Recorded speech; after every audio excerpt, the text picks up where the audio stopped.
Después del empate frustrante contra Ecuador, la selección brasileña volvió a los entrenamientos con un ambiente muy distinto.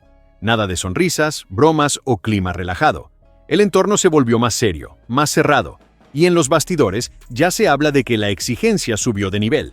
Durante la rueda de prensa de hoy, quien apareció para hablar fue nada menos que Casemiro, y como siempre no esquivó el peso de la responsabilidad. Habló sobre el momento de la selección, sobre los errores cometidos en el último partido y, claro, sobre el próximo enfrentamiento contra Paraguay, que ahora se convirtió en una verdadera final. Mientras tanto, los entrenamientos siguieron con intensidad. Después del tirón de orejas de Ancelotti, el grupo parece haber entendido el mensaje. Hubo charla seria, sesión a puertas cerradas, cambios tácticos y, según quienes estuvieron cerca, hasta una disputa fuerte entre los titulares. El clima es de todo o nada. ¿Y qué están diciendo los jugadores sobre ese partido?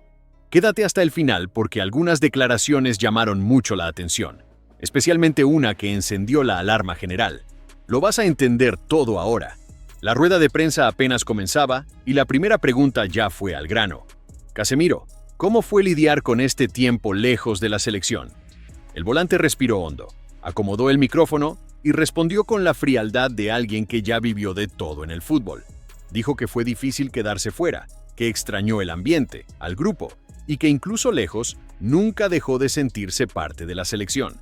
Pero también dejó claro, volvió porque quiere ayudar, y no por nombre o pasado. Enfim, como é que foram suas sensações e se você acha que foi período justo de ausência ou não justo, enfim, você viu essa situação?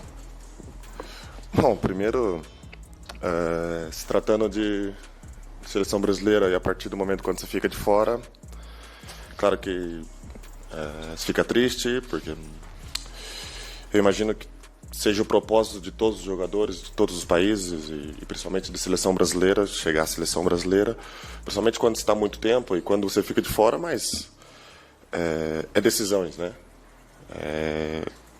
Treinador, principalmente falando do antigo treinador, tem que tomar a decisão de escolher 23, 25, 26 jogadores.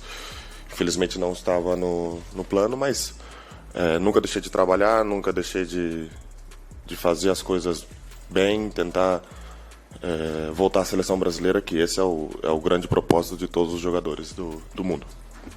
Casemiro, bom dia. Pedro Canha da Rádio Craque Neto. Você trabalhou várias vezes já com o Ancelotti durante o seu tempo de Real Madrid e agora reencontra o treinador na seleção brasileira. E no livro do Ancelotti ele fala muito sobre essa relação com o grupo, relação com os jogadores. É um cara que no livro dele tem até vários depoimentos de atletas exaltando essa qualidade do Ancelotti. Como que vem sendo esse dia a dia com o Carleto agora na seleção brasileira, esses bastidores desse cotidiano com o novo treinador? Obrigado. Bom, eu tive a felicidade de ter trabalhado com ele na primeira passagem no Real e a segunda, né? E sem dúvida um dos pontos mais fortes dele é o lado humano que nós falamos aqui no Brasil, né? Essa relação que ele tem com os jogadores, né? A proximidade, essa facilidade de lidar bem com os jogadores, né? Então aqui não está sendo nada diferente. É uma grande pessoa, uma pessoa muito humilde, apesar do seu currículo que tem no futebol, mas o lado humano dele, a humildade que ele tem de lidar com o jogador, acho que é uma das coisas mais importantes que, sem dúvida, que todo mundo ressalta, né? Porque títulos que ele fez para o futebol, acho que não, nós estamos aqui, e vamos falar dias aqui do que ele já fez para o futebol, né? Mas sim o lado humano dele é o que mais me surpreende todos os dias. Y como toda rueda de prensa también tiene su momento más ligero, un periodista aprovechó para preguntar sobre la famosa novatada con los recién llegados. Y esta vez, el que cayó en la roda fue el lateral Alex Sandro, que volvió a ser convocado tras un buen momento en su club. La pregunta sacó risas de Casemiro, que no esquivó el tema. Contó, entre risas, que el ambiente en el grupo sigue firme, pero que la broma también forma parte. ¿Hubo novatada? Sí, no perdonamos. Alex Sandro tuvo que cantar. Y te digo una cosa, mejor que siga jugando al fútbol en vez de intentar cantar. El plantel se echó a reír, y hasta en los bastidores, la broma se convirtió en tema de conversación. Bom dia, Casemiro aqui, Isabelle Costa do canal Gold. Ontem, numa entrevista com o Alex Sandro, ele contou ali um bastidor do momento de vocês, que o Vini tinha falado para ele para pegar a cadeira e ir fazer o momento do trote, né? Cantar, e aí você virou para ele e falou: tá fazendo o que aí? Aí ele falou: o Vini que mandou, e você: o Vini não manda em nada, né? Ele contando ali desse momento. Quem é que manda no trote, então? Já aconteceu? É você que manda? É você que é o responsável? Não, eu não mando em nada. Quem manda aqui é o presidente, quem manda aqui é o mister. Claro que ali são momentos de brincadeira. Você acaba até brincando um ou outro, mas quem manda são as pessoas que mandam. Acho que eu sou um soldado, como todos os jogadores, somos um soldado do treinador, somos um soldado para a seleção brasileira e, claro, queremos fazer o melhor para a seleção brasileira. Acho que aqui ninguém manda em nada e é um momento de brincadeira ali, sem dúvida. Até mesmo pela relação que eu tenho com o Vini, um grande amigo, tive muito tempo no Real Madrid com ele. Mas são momentos ali que você acaba brincando só. Mas já rolou o trote do Ancelotti? Rolou ontem, rolou. E qual foi a música que ele cantou? Uma música italiana chamada I migliori anni della nostra vita, de um cara chamado Renato Zero. Eu vou mandar no grupo para vocês aqui a pouco. Canta mal demais. Cantou bem. Mira lo que dijo sobre el próximo partido contra Paraguay. Muito veloz e muito direto na frente, né? Mas eu diria que eu acho que não vai ser tão diferente aqui. Vai ser um jogo de muito mais equilíbrio mental, de ter a tranquilidade, de saber o momento certo.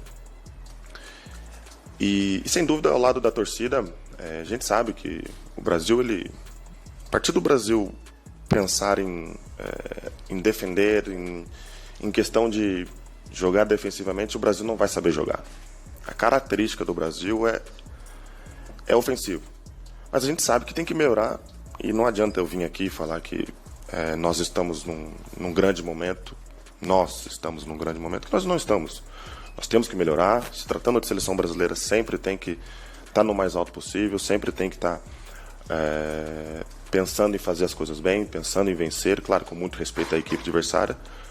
Mas em relação ao último jogo, já uma porteria a 0, e você ter uma solidez defensiva, acho que consequentemente já é para dar um passo a mais. Você dá um passo agora de opa, agora vamos atacar melhor. Acho que futebol é isso. É uma pena que nós treinamos 3, 4 dias e aí agora você já tem que refazer o ataque, né? Para falar assim o português bem assim, bem resumido, né? Você já tem que priorizar o ataque agora. Acho que tudo isso é uma construção. Nós tivemos uma grande atitude, porque o treinador, ele na pré-eleição, ele estava pedindo muito a questão de atitude, né? Porque a questão de defender não é quem defende melhor, quem defende ou esse é mais agressivo na defesa. Defensivamente é atitude. Então acho que a atitude da equipe no último jogo já foi muito boa, mas acho que agora nós temos que, principalmente nesse jogo, que a característica do Paraguai, ela tem uma característica de mais transição. Acho que agora temos que priorizar mais a parte ofensiva, né? Acho que caprichar um pouco mais no último passe, fazer ali ser mais agressivo ali no último terço do campo, que eu acho que vai ser o primordial desse último jogo. Gracias y que Dios te bendiga.